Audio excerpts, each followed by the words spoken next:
Selamat sore teman-teman, salam sejahtera untuk kita semua. Perkenalkan, kami kelompok 3 yang beranggotakan saya Agustian Indra Kusuma, Saya Khalil Gibran. Saya Salsabila Oktari. Saya Rahma Salsabila. Saya Muhammad Rakah.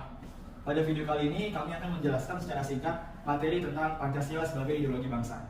Mari simak video berikut. Saya akan menjelaskan pengertian dari ideologi. Ideologi berasal dari bahasa Yunani yang memiliki dari dua unsur kata. Yang pertama dari kata ideos. Ideos dalam bahasa Inggris memiliki dari kata ideas, idea, dan terjemahan orang Belanda memiliki dari kata ide. Dan dalam bahasa Indonesia ide memiliki arti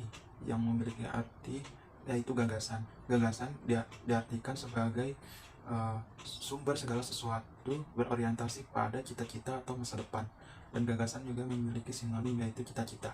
Kedua dari kata logos. Logos dalam bahasa Inggris memiliki arti kata logics, dan dalam bahasa Belanda memiliki dari kata logis. Dan dalam bahasa Indonesia logis memiliki arti kata yang masuk akal.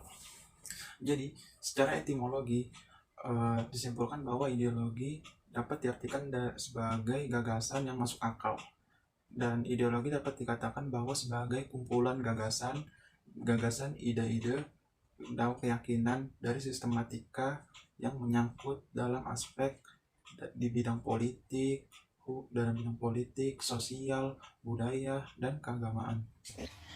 Pengertian ideologi menurut para pakar. W. White mendefinisikan ideologi ialah soal cita-cita politik atau doktrin atau ajaran dari suatu lapisan masyarakat atau sekelompok manusia yang dapat dibeda-bedakan. Harold H. dan Titus mendefinisikan ideologi adalah suatu istilah yang digunakan untuk sekelompok cita-cita mengenai berbagai macam masalah politik dan ekonomi, serta filsafat yang sering dijalankan bagi suatu rencana sistematis tentang cita-cita yang dijalankan oleh sekelompok atau lapisan masyarakat. Selanjutnya ada macam-macam ideologi Pancasila. Yang pertama, ideologi liberal.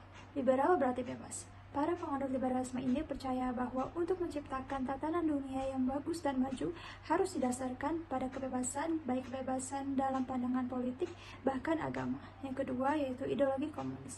Awal ajaran dari ideologi komunis ini berasal dari Karl Marx dan Friedrich Engels, di mana fokus utama atau tujuan dari ideologi ini adalah untuk memperjuangkan hak semua kelas sosial yang ada dalam masyarakat menjadi kelas sosial yang sama tanpa adanya perbedaan sesuai dengan hak dan kewajiban warga negara. Yang ketiga yaitu ideologi agama.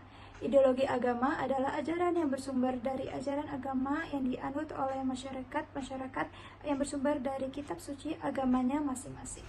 Yang keempat, ideologi sosialis. Ideologi ini hampir sama konsepnya dengan ideologi komunisme, karena pada prinsipnya itu mengutamakan kepemilikan segala sesuatu secara bersama yang tidak ada namanya hak kepemilikan individu. Yang kelima, ideologi terbuka dan ideologi tertutup. Ideologi terbuka merupakan ideologi yang dapat berinteraksi dengan perkembangan zaman dan adanya dinamika secara internal. Sedangkan ideologi tertutup adalah ideologi yang bersifat mutlak. Yang keenam, ideologi partikular dan ideologi komprehensif. Ideologi partikular adalah sebagai suatu keyakinan-keyakinan yang tersusun secara sistematis dan terkait erat dengan kepentingan satu kelas sosial tertentu dalam masyarakat. Sedangkan ideologi komprehensif adalah sebagai suatu sistem pemikiran menyeluruh mengenai semua aspek kehidupan sosial. Yang ketujuh, atau yang terakhir, ideologi Pancasila. Ideologi Pancasila sebagai dasar negara juga harus dimengerti dan dipahami maknanya oleh seluruh warga negara Indonesia, sehingga makna positif yang terkandung dalam ideologi Pancasila bisa benar-benar dapat dirasakan manfaatnya dalam kehidupan berbangsa dan bernegara. Selanjutnya, makna Pancasila sebagai ideologi bangsa. Yang pertama, sebagai cita-cita negara, yang berarti bahwa nilai-nilai dalam Pancasila diimplementasikan sebagai tujuan atau cita-cita dari penyelenggaraan pemerintah negara. Secara luas dapat diartikan bahwa nilai-nilai yang terkandung dalam ideologi Pancasila menjadi visi atau arah dari penyelenggaraan kehidupan berbangsa dan bernegara. Visi atau arah yang dimaksud adalah terwujudnya kehidupan yang berdasar ketuhanan yang Maha Esa, berperi kemanusiaan, menjunjung tinggi persatuan, pro rakyat, serta adil dan makmur. Pancasila menjadi sarana untuk menyatukan perbedaan bangsa Indonesia. Seperti yang kita ketahui, negara Indonesia terdiri dari suku, agama, dan ras yang berbeda. Tanpa adanya sebuah sarana untuk menyatukan perbedaan tersebut, persatuan kesatuan bangsa akan sulit dicapai. Disitulah makna dari Pancasila sebagai ideologi negara memegang peran yang penting untuk persatuan negara kesatuan. Berikutnya, Pancasila sebagai ideologi yang reformatif, dinamis, dan terbuka. Pancasila sebagai ideologi tidak bersifat tertutup dan kaku, melainkan bersifat reformatif, dinamis, dan terbuka. Pancasila juga memiliki sifat aktual dan antisipatif, yaitu Pancasila akan mampu untuk terus bisa menyesuaikan dengan perkembangan zaman, iptek, dan juga perkembangan aspirasi masyarakat yang berlaku. Nilai-nilai yang terkandung dalam ideologi Pancasila. 1. Nilai dasar, yaitu hakikat kelima sifat Pancasila, merupakan esensi dari sila-sila Pancasila yang bersifat universal, sehingga tercantum cita-cita, tujuan, serta nilai-nilai yang baik dan benar, sebagaimana terdapat dalam pembukaan Undang-Undang Dasar 1945. 2. Nilai instrumental, yaitu arahan, kebijakan, strategi, sasaran, serta lembaga pelaksanaannya. 3. Praksis, yaitu realisasi nilai instrumental dalam kehidupan masyarakat berbangsa dan bernegara. Sebagai ideologi terbuka, Pancasila secara struktural memiliki 3 dimensi, yaitu 1. Dimensi idealistis, yaitu bahwa nilai-nilai Pancasila tersebut bersumber pada filsafat Pancasila. 2. Dimensi normatif, nilai-nilai yang terkandung dalam Pancasila selalu dijabarkan dalam sistem norma. 3. Dimensi realistis, yaitu suatu ideologi harus mampu mencerminkan realitas yang hidup dan berkembang dalam masyarakat.